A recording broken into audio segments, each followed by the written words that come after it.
আসসালামু আলাইকুম। আমি আবু জাফর বলছিলাম। আমি দেউলি গ্রামের একজন বাসিন্দা।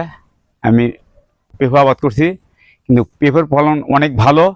1200 টাকা মন থেকে বিক্রি শুরু করছি। তো মোটামুটিভাবে এই আবাদটা লাভজনক, এবং রাকিব ভাইয়ের পরামর্শে আমি আবাদটা শুরু করছি। আপনারাও যদি এইভাবে প্রত্যেকে আমার মতন পেঁপে চাষ শুরু করেন, তাহলে আপনাদের জন্য অনেক অর্থনৈতিক সাশ্রয় এবং এবং দেশের জন্য অনেক ভালো বলে আমি মনে করি।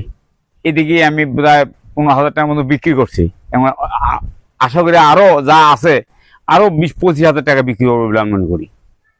যদি এই জাতের পেঁপে আপনার চাষাবাদ করেন, তাহলে জাতি অনেক সমৃদ্ধ হবে এবং আপনি উপকৃত হবেন, দেশের জন্য অনেক অর্থনৈতিক সাশ্রয় হবে। আর প্রত্যেককেই যদি আমার মতো যদি